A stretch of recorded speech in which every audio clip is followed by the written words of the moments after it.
Hello everybody, welcome to the railway store channel. तो rail info series की आज की इस एपिसोड के थ्रू आप सभी को इंडियन रेलवेज की एफिशिएंसी के बारे में जानने को मिलेगी।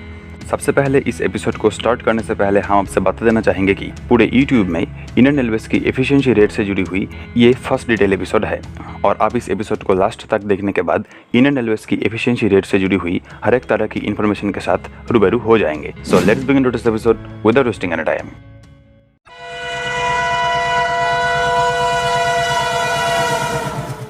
एफिशिएंसी का मतलब होता है दक्षता, मतलब आप किसी काम को किस तरीके से लेते हैं, अच्छी और बुरी सिचुएशन में उस काम को किस तरीके से हैंडल करते हैं इत्यादि। तो किसी भी देश की रेलवे सिस्टम की एफिशिएंसी एक कॉम्प्लिकेटेड और कंट्रोवर्शियल टॉपिक होती है, जिसके अंडर में उस रेलवे सिस्टम की reliability, job profile, train punctuality, rail management और फ्यूचर प्रोजेक्ट्स जैसे टॉपिक आती है। और ये सारे टॉपिक की एग्रीगेटेड रेट को ही बोला जाता है उस रेलवे सिस्टम की एफिशिएंसी। तो अब बात करते हैं इंडियन रेलवेज की एफिशिएंसी रेट के बारे में। तो इंडियन रेलवेज की एफिशिएंसी रेट देश आज़ाद होने के बाद से ही देखने लायक है, क्योंकि 1947 में जब देश आज़ाद हुई थी तब इंडिया में ट्रेन, रेल ट्रैक और प्रॉपर इन्वेस्टमेंट ऐसी चीज़ों की बहुत ही क्राइसिस थी। तो ऐसी वक्त में इंडियन रेलवेज जिस तरीके से इंडिया की कोने कोने में रेल ट्रैक को बिछाने की काम जारी रखा था, वो एक देखने लायक बात है। तो अब आपको इस टॉपिक को और भी डिटेल में बोलते हैं। तो ईयर 1950 में इंडियन रेलवेज की ऑपरेटिंग रेशियो यानी कि एफिशिएंसी रेट थी 81%, जो एक प्रकार से उस टाइम में नॉर्मल थी। इसके बाद ईयर 1971 में ये एफिशिएंसी रेट हो गई थी 90%। अभी आपको इसके पीछे की किस्से सुनाते हैं।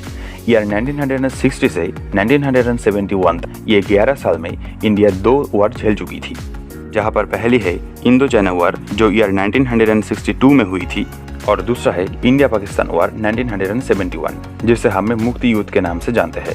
तो ये दोनों ही वॉर में इंडियन रेलवेज को बहुत ही अच्छे तरीके से यूज़ किया गया था logistic supply, food supply, defence equipment supply और आर्मी डिप्लॉयमेंट जैसे कामों में, क्योंकि उस टाइम में इंडियन एयरफोर्स के पास अच्छे खासे नंबर में ट्रांसपोर्ट एयरक्राफ्ट मौजूद नहीं थी, जिसके रूप में फिलहाल हम C-17 Globemaster Hercules, C-130 super Hercules जैसी एयरक्राफ्ट को देखते हैं। इसी के चलते ये दोनों वॉर टाइम में इंडियन रेलवेज का यूज बहुत ही भारी मात्रा में हुई थी और तब रेलवेज इस इमरजेंसी सिचुएशन को बहुत ही अच्छी तरीके से एक प्रकार से आप बता सकते हैं कि प्रॉपरली हैंडल भी कर पा रहा था, क्योंकि उस टाइम में इंडिया की पॉपुलेशन आज की तरह इतने ज़्यादा नहीं थी और रेलवेज का डिमांड भी उतना ज़्यादा नहीं होता था। यार 1971 में इंडिया पाकिस्तान वॉर के बाद इंडिया की पॉपुलेशन थी 55.52 करोड़, जो यार 1972 में 58.11 करोड़ हो गई थी, जिसमें ईस्ट पाकिस्तान से इंडिया में आने वाली रिफ्यूजीज का नंबर भी इंक्लूडेड है।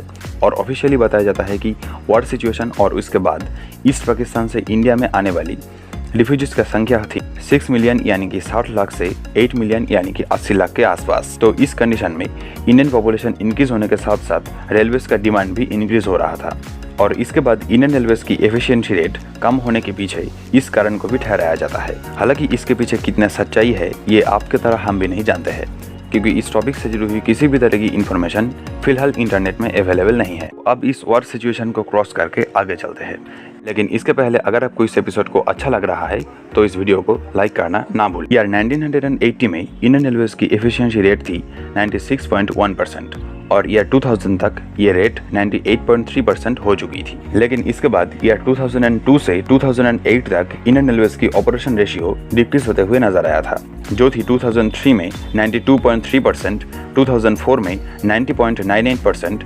2005 में 83.8%, 2006 में 81.68%, 2007 में 79.68% और 2008 में 75.94%। और आपको जानकारी के लिए बता दें कि इंडियन रेलवेज की वर्स्ट एफिशिएंसी रेट देखा गया था ईयर 2008 में, जो थी 75.94%। हालांकि इसके पीछे एक्चुअल रीज़न क्या है, इसे ना ही देश की मीडिया को और ना ही देश की जनता को कुछ बताया गया था और आप इसे एक तरीके से बता सकते हैं कि ये पूरी न्यूज़ को एक प्रकार से क्लासिफाइड रखा गया था, जो 2010 में 86.4% और 2016 में 90% के आसपास हो चुकी थी। और आपको शायद पता भी होगा कि ईयर 2016 की 5 अप्रैल के दिन इंडियन रेलवेज की तरफ से इंडियन रेलवेज की गतिमान एक्सप्रेस ट्रेन की जर्नी स्टार्ट हो चुकी थी, जो फिलहाल इंडियन रेलवेज की फास्टेस्ट पैसेंजर ट्रेन है।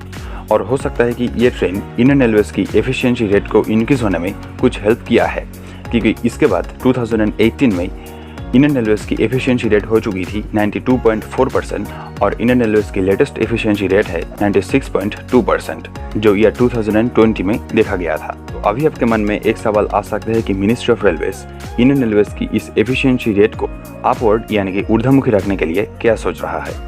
तो आपको बता दें कि ऑफिशियली इंडियन रेलवेज की तरफ से या 2025 तक कुछ प्रोजेक्ट्स को कंप्लीट करने के लिए सोचा गया है, जिसमें या 2023 तक 100% मेन लाइन रूट को इलेक्ट्रीफाइड करना, रेल लाइन लेंथ को इंक्रीज करना, zero based time table system को इंट्रोड्यूस करना, बायो टॉयलेट इंस्टॉलेशन करना, गतिमान एक्सप्रेस और वंदे भारत एक्सप्रेस जैसी और भी सेमी हाई स्पीड ट्रेन को ऑपरेट करना इत्यादि। हालांकि ईयर 2003 से 2008 तक इंडियन रेलवेज की एफिशिएंसी रेट उतना अच्छा खासा नहीं था, लेकिन इसके बाद इंडियन रेलवेज की तरफ से जिस तरीके की स्टेप लिया गया था वो बहुत ही अच्छी बात है, जिसमें पैसेंजर ट्रेन की संख्या को इंक्रीज करके 13,169 तक पहुंचाया गया था, गुड्स ट्रेन की संख्या को इंक्रीज करके 8,479 किया गया था।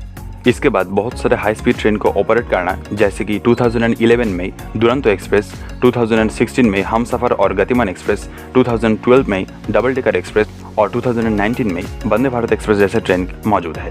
और इसी के साथ साथ सबसे बड़ी बात तो यह है कि 2021 तक इंडियन रेलवेज की 71% ब्रॉड गेज रूट, जो कि मेन लाइन की रूट के अंदर में आती है, उसे इलेक्ट्रीफाइड किया गया है। हमेशा की तरह इस एपिसोड को खत्म करने से पहले हम आप सबसे इंडियन रेलवेज की एफिशिएंसी रेट से जुड़ी हुई कुछ हाईलाइटेड पॉइंट को बता देना चाहेंगे।